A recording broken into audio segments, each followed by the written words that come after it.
Kevin Farley's coming in. Yes, we're a little backed up. Yes.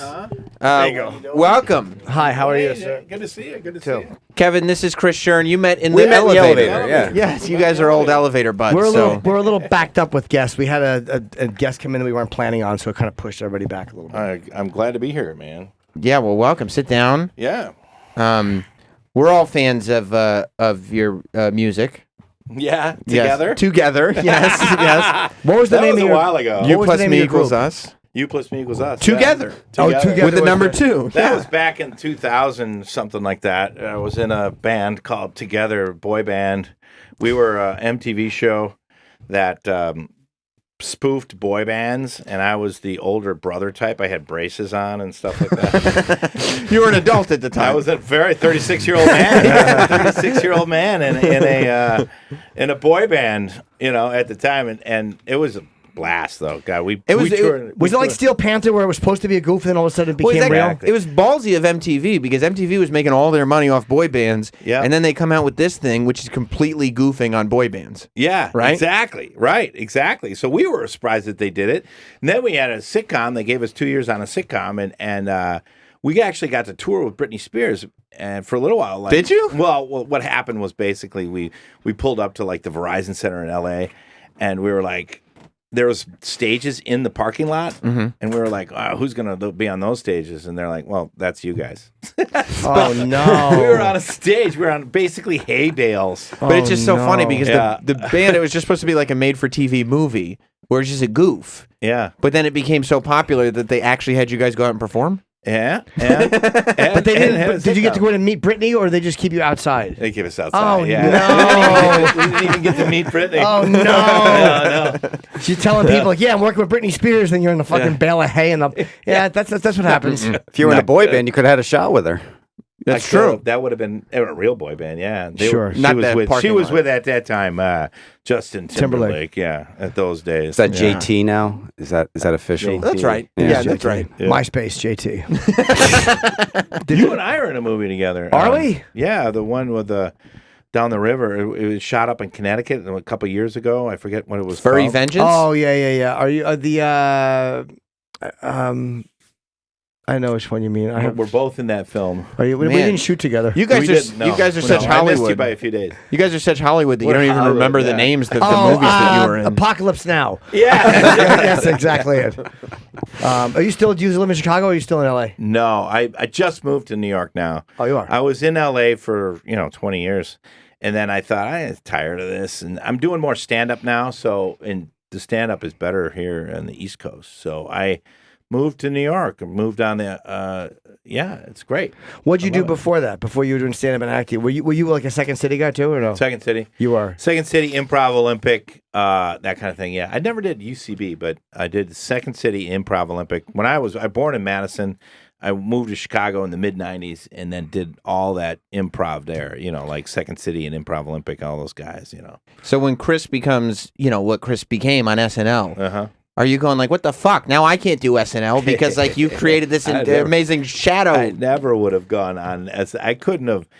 He was such an icon on that show that I would be the dumbest thing I could ever do to go on Right. SNL. But if you're in Second Yeah. City, if it's not for him, that's a goal, right?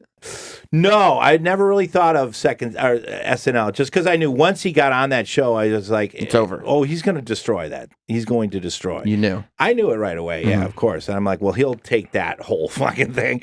Oh, can I swear? Yeah. Yes. And I'll just go to like a sitcoms or something like that, or do some regular acting. But I wasn't going to touch SNL. Were you I older or gotcha. younger? I'm 1 year younger than Chris. Oh, you're yeah. young. Okay. Yeah. Was there any jealousy or no? No, No, God, you how didn't. do you be jealous of that? I mean, you can't really be jealous. He was a freak of nature. Well, you'd be surprised, but I've been jealous. I've been jealous of. Oh my God, yeah. Is it- I've been jealous of great things and awful things. Are Doesn't there matter. people that just I bring knew that joy? I could never be, even when we were little, I could never be as funny as he was. He was just What was that like? I always mean, the funniest guy in the what's room. that like growing up with Chris Farley? I mean, Well, no, I mean, he was insane. It was more insane than he was like On camera. growing up. Oh God, yeah. And Yeah, way crazier. At what point are you like, wow, man, like you're such a funny guy and you're getting high all the time? At what point did you notice like this is a problem? Oh, when he was younger. Yeah, when he was younger in high school, when he first took a drink. wasn't good. Some people just have an allergic thing, and that runs in the Irish. We're all I don't know what it is. The Irish, Irish. Yeah, I don't know what it is. We shouldn't touch alcohol. No, we shouldn't. No, we shouldn't. Yeah, we knew it right away. I mean, the first time he ever had a drink, it's bad. Oh, you could kind of tell something. In the minute. Some people just have a bad reaction. I get exponentially funnier when I drink. I should have drank before I came here today. Yeah, exactly.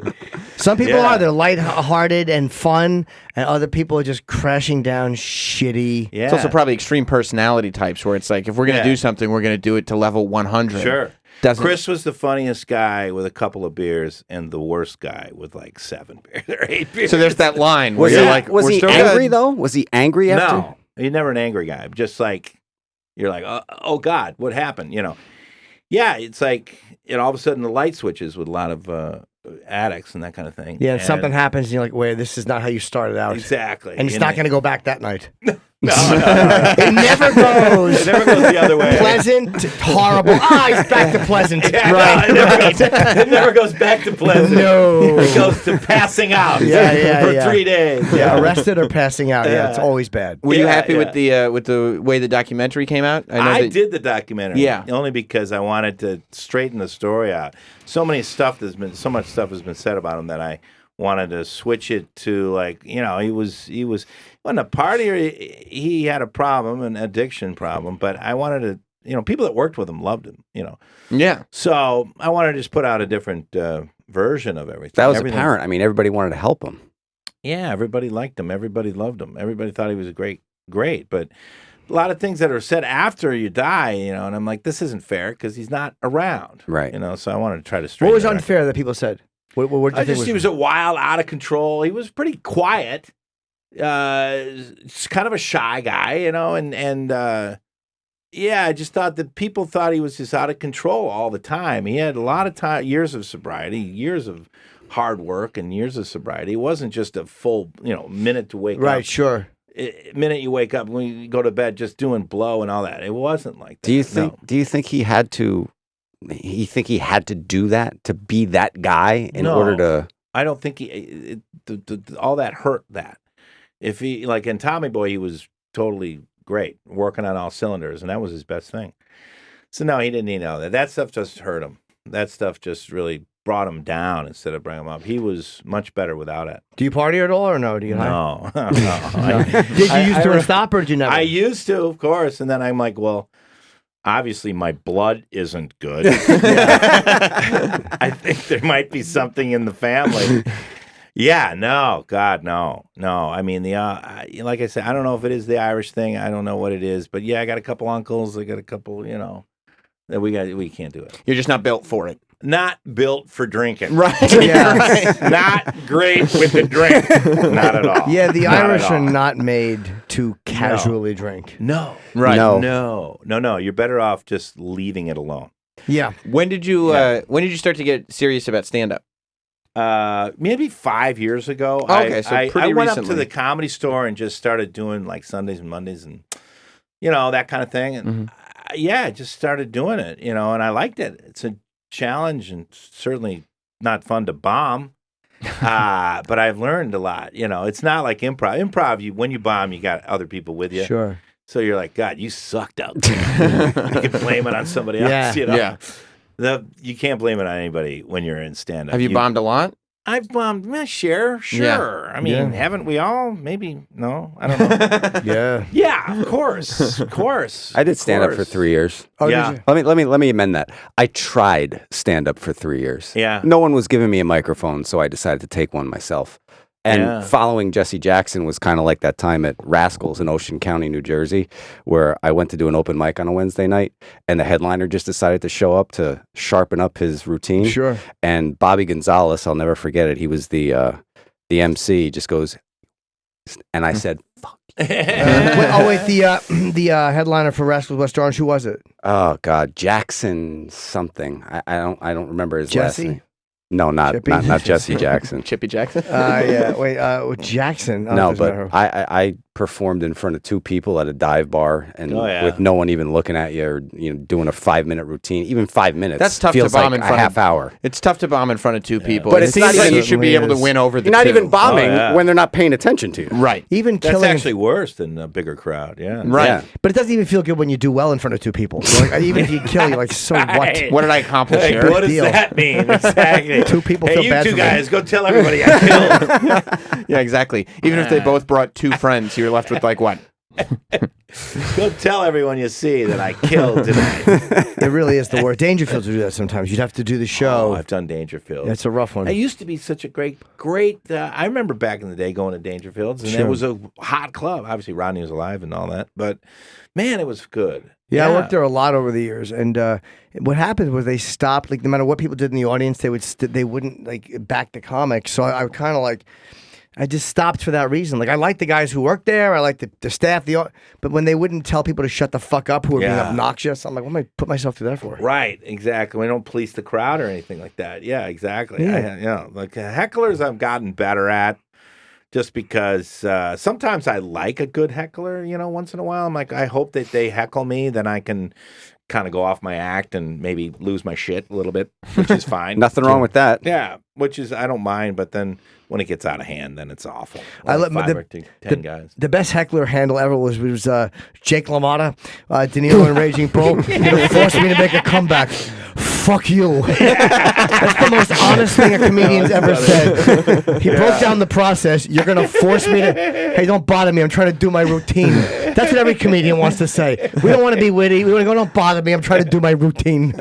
I love it when they snap like that. I have seen a few stand-ups lose it on stage and snap. Michael Richards. Yeah. Well, that was the best one. Yeah, that Sure. was the best Handled one. it well. Right. Yeah. Yeah, you just saw the inner fun. He just came across like a fun guy. Yeah, I've said those exact same things, but they were Asian and white people. People are like, what are you doing? That's just a guy who couldn't handle hecklers. It's what Seinfeld said. And, it was an episode. It was an entire episode of the show where, do you want me to go to your place of employment and heckle you? And I think he did in that episode. Did he? Yeah. He went down to her line of work and he started heckling her. Her at her job. Yeah, it's funny. Seeing comedians lose their shit though, it reminds you why stand-up is special. It reminds you that it's this live thing that's happening right now and only right now, and at some point somebody could completely lose their shit. I think stand-up has invited the heckler in. I think because there's a whole thing about crowd work. When you're doing like improv, the audience is pretty much, they're part of the show, so they're kind of nervous about saying something dumb or suggesting something dumb, so they're pretty behaved. But then stand-up has invited this whole drunken, and of course there's drinking, and then, I don't know, and then the crowd work and that kind of thing. So It's this humanizing. is never going to end. It's humanizing too. The idea of a guy in a microphone is like, well, I can talk. I'm a guy. Yeah. If I had a microphone, so if you think you're funny, you can sit there in the audience and be like, well, I'm funnier than you. Yeah. And start firing stuff Yeah. at him. Whereas if you're seeing a band or something, you're like, I don't know how to play guitar. And plus, no one will hear you. You know, because fair music. point. Right, Yeah. exactly. Once in a while they yell at the band and the band will stop playing because they're doing something annoying. But most people just scream at the band and no one hears you. Right. Nobody hears, which they have a guitar, which I wish I had a guitar. So do I. I wish I could play the guitar on stage, and I would just drown out everybody. No, I'd handle it like that one guy and break it over someone's head. That famous video. I love it. There's And then nothing better. He's It looking is at the the crowd like best. he's justifying it. Like, well, Yeah. she said that, he said that. He smashed, I gotta It came go. for me. That was uncalled for. he smashed it over her head. Kevin, did you ever lose it? Did you ever lose it on a heckler? Well, yeah. I mean, but I try to be funny while I'm losing it. If I just lose it, like snap, then it's not good. But I've tried to be funny So while you have to I'm lose snapping. it and contain. Yeah, which I'm pretty good at anyway, But yes, I'm angry, but I try to be funny. I try to work in a few jokes so that they go, is he joking or is he going to hurt us? Right. So I... And they don't know how close you are to actually hurting. Yes. Yeah, and they think it's a joke. I handle it like Tom Hanks in Punchline. That was the best way to handle it as a comedian, I think.